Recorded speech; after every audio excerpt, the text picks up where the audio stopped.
ఏ విధంగా పెట్టబోతున్నారు అనేది మరి చెప్తారా చెప్పరా? ఇలాంటి చాలా ఎక్స్పెక్టేషన్స్ ఉన్నాయి ప్రజల్లో అయితే. బట్ వీళ్ళు ఎంతవరకు వాటి మీద చూపించగలరనే చూడాలి. రేపు ఫైనల్ గా రామకృష్ణ గారు వాట్ ఈజ్ యువర్ సే అండి? సార్, ఇప్పుడు ఇందాక తులసిరెడ్డి గారు అన్నారు కాంగ్రెస్ పార్టీ వాళ్ళు, తర్వాత మనోహర్ గారు కూడా చెప్పారు కాంగ్రెస్ పార్టీ వాళ్ళు ఎప్పుడు కూడా చాలా నత్తనడకన వెళ్ళే పార్టీ అండి. అది 60 సంవత్సరాల్లో వాళ్ళు చేసిన అభివృద్ధి ప్రజలందరికీ తెలుసు.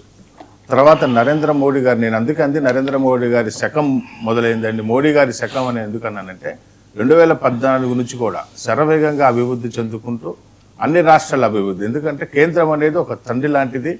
ఒక రాష్ట్రానికి పార్షియాలిటీ చూపించదు, ఒక రాష్ట్రం మీద అలానే ఫేవరు చూపించదు. స్థితిగతులను అనుసరించి, పరిస్థితులను అనుసరించి ఎలా తీసుకొని వెళ్ళాలో ఆ విధంగా తీసుకొని వెళ్తూ, ఇందాక మన మనోహర్ గారు చెప్పినట్లుగా ఇన్ఫ్రాస్ట్రక్చర్ ఈ రోజున హైవేస్లో నిర్మాణం కానీ, అలానే గ్రామీణ సడక్ అంటే పల్లెటూరులో కూడా గ్రామాల్లో కూడా వాళ్ళు రోడ్లు వేయటం.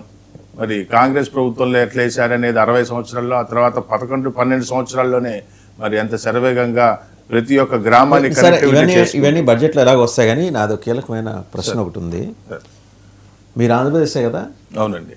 భోగరాజు పట్టాభిషేకరామయ్య గారు ఆంధ్ర బ్యాంక్ స్థాపించారు. దాని పేరు తీసుకెళ్లి యూనియన్ బ్యాంక్ ఆఫ్ ఇండియాలో మెర్జ్ చేశారు. సరే, మీరేం చెప్తారు? దానికి ఫైనాన్షియల్ రీజన్స్ మీరు చెప్తారు, నష్టాల్లో ఉంది అని. పేరు మార్చాల్సిన ఇదే మహారాష్ట్ర బ్యాంక్ పేరు మారుస్తారు మీరు? దమ్ముందా, ధైర్యం ఉందా అని జనం అడుగుతున్నారు. ఆంధ్ర ప్రైడ్ అండి ఆంధ్ర బ్యాంక్ అనేది. రేపొద్దున ఆంధ్ర యూనివర్సిటీ పేరు కూడా మార్చుకోని గవర్నమెంట్ ఆఫ్ ఇండియా మార్చేస్తారా మీరు? దానికి కారణం కాంగ్రెస్ ప్రభుత్వం. ఆంధ్రప్రదేశ్ ని ఆర్థిక మంత్రి లేదండి, పేరు మార్చింది మీ మంత్రి. ఆంధ్రప్రదేశ్ ని సపరేట్ ఆంధ్ర చేసింది కాంగ్రెస్ ప్రభుత్వము. ఆ తర్వాత వచ్చినటువంటి ఆంధ్రప్రదేశ్ లో అసలు మీరు చెప్పేదే రీజన్ కాదు. నేను బ్యాంక్ పేరు మహారాష్ట్ర బ్యాంక్ పేరు మీరు మార్చగలరా ఈ రోజు? మీకు ధైర్యం దమ్ము ఉన్నాయా? సార్, పరిస్థితి ఇదే ఇందాక చెప్పింది అదే సార్. పరిస్థితులకు అనుగుణంగా ఆంధ్ర బ్యాంక్ అనే పేరు ఉంటే మీకు వచ్చిన నష్టం ఏంటి? ఎందుకు ఆంధ్ర సెంటిమెంట్ ని మీరు దెబ్బతీశారు? దాన్ని మీరు అలా చూడకూడదండి. కావాలని పర్టికులర్ ఆంధ్ర బ్యాంక్ మీద కక్ష ఏమి ఉండదు, అలానే మహారాష్ట్ర బ్యాంక్ మీద ఫేవరే ఉండదు. అన్ని ఒకటే. పరిస్థితిని అనుగుణంగా ఆ రోజున తీసుకోవాల్సిన, అప్పుడు ఉన్నటువంటి ఆర్థిక మినిస్టర్ గారు తీసుకోవాల్సిన డెసిషన్ తీసుకొని చేసి ఉండొచ్చేమో. మారుస్తారా ఇప్పుడు ఆంధ్ర నుంచి? అంతేగాని మా పేరు, మా ఆంధ్రుల పేరు ఇప్పుడు మన ఆంధ్రప్రదేశ్ అంటారు కానీ ఆంధ్రప్రదేశ్ మార్చారండి. మీరు చెప్పింది ఎలా ఉందంటే వాసుదేవన్ గారు? కాదు కదా, బ్యాంక్ అనేది ఒక ప్రైడ్ కదండి. మీరు ఒక నాయకుడిని స్వాతంత్ర సమరయోధుని తలుచుకోవడానికి ఆయన ఎప్పుడు ఈ రోజుకి ఆయన ఫోటోలు కూడా తీశారు తెలుసా? ఆంధ్ర బ్యాంక్ పేరు మార్చిన తర్వాత నెమ్మది 1 సంవత్సరం నుంచి మెల్లమెల్లగా ఫోటోలు కూడా తీశారు. భోగరాజు పట్టాభిషేకరామయ్య గారి ఫోటోలు. అది భారతీయ జనతా పార్టీ ఏం తీయలేదండి.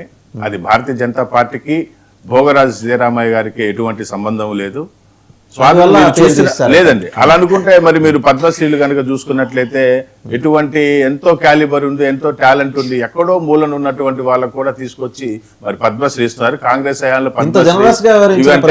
ఆంధ్ర బ్యాంక్ దగ్గర వచ్చి ఎందుకు అంత రిజిడ్ గా వివరించింది? మరి మీరు ఇప్పుడే అంటున్నారు 90% జనరస్ ఉందంటే ఎక్కడో ఏదో లేదండి. ప్రజలు కూడా అంటారు 90%. ఎందుకంటే ఏదైనా సరే భారతీయ జనతా పార్టీ నిష్పాక్షపాతంగా ఆంధ్రప్రదేశ్ లో మేము ఏం చేసినా చెల్లుబాటు అవుతుందనే ధోరణితో ఆంధ్రప్రదేశ్ లోని లోకల్ పార్టీలు చేసుకున్నటువంటి తప్పిదని తప్పితే జాతీయ పార్టీగా భారతీయ జనతా పార్టీ. అందుకే నేను అడిగిన 2 ప్రశ్నలు మీ దగ్గర సమాధానం లేదండి. ఒకటి, మహారాష్ట్ర బ్యాంక్ పేరు మార్చగలరా? బ్యాంక్ ఆఫ్ మహారాష్ట్ర మార్చగలరా? దాన్ని మార్చాల్సిన అవసరం ఏముందండి? ఆంధ్ర బ్యాంక్ మార్చాల్సిన అవసరం ఏమొచ్చింది? అప్పటి పరిస్థితుల్లో అది మార్చాల్సి వచ్చింది. చాలా బ్యాంకులు నష్టాలు ఉన్నాయి. పేరు దాని మీద ఎవరు ఉద్యమాలు కూడా చేయలేదండి. మీరు చెప్పినట్లుగానే ఆంధ్ర బ్యాంక్ చేస్తే ఏమైనా ఉద్యమాలు చేస్తారు? మీకు గుర్తుంటే ఏబి వెంకటేశ్వరరావు గారు, మన మాజీ డీజీపీ, అడిషనల్ డీజీపీ, వారు దాని మీద కూడా చాలా సీరియస్ గానే ఉద్యమం నడిపారు. అలాంటి వాళ్ళు చాలా మంది ఉన్నారు. అంటే ఉద్యమం చేస్తే మార్చేస్తారా? మళ్ళీ ఉద్యమం చేస్తారు. బాధ్యత లేదా? బాధ్యత అంటే ఇప్పుడు దానికి ఒక రీజన్ అంటూ ఉంటుంది కదా. రీజన్ అంటూ ఉంటుంది. ఆంధ్ర బ్యాంక్ లో జరిగిన అవకతవకల వల్ల కావచ్చు, ఆంధ్ర బ్యాంకులో జరుగుతున్నటువంటి, అప్పట్లో ఆంధ్ర బ్యాంకులో స్టేట్ బ్యాంక్ ఆఫ్ ఇండియాలో దాదాపు 27,000 కోట్ల రూపాయల పార్కింగ్ ఫండ్ స్కామ్ జరిగింది. పేరు మారుస్తారా స్టేట్ బ్యాంక్ ఆఫ్ ఇండియాకి? అది నేషనల్ బ్యాంక్ సార్. అంటే ఆంధ్ర బ్యాంక్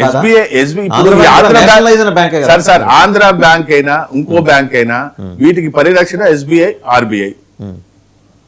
సరే చూద్దాం అంటే ఈ బడ్జెట్ ఈసారి ఆర్థిక మంత్రి ఆర్థిక పరమైనటువంటి ఆంధ్రకి దానిలో సంబంధించి ఒక ఆంధ్ర బ్యాంక్ నే మెర్జ్ చేయలేదండి, మిగతా బ్యాంకులు కూడా చేశారు, merge చేశారు. పేర్లు మార్చారు. ఒక్క మీరు నిమిషం. merger గురించి ఒక్క మాట్లాడండి. నిమిషం. ఆంధ్ర బ్యాంక్ ఒక్కనే మెర్జ్ చేయలేదు కదా. ఫైనల్ గా ఆయన చెప్తారు జిఎస్టి విధానం కానివ్వండి, బ్యాంకుల మెర్జింగ్ కానివ్వండి, యూపీఏ ప్రభుత్వం అధికారంలో ఉన్నప్పుడు బ్యాక్ అండ్ వర్క్ అంతా కంప్లీట్ చేస్తే వాటిని ఆ రోజు ప్రతిపక్షంలో ఉండి బిల్ పాస్ కానివ్వకుండా ఆపింది బీజేపీని.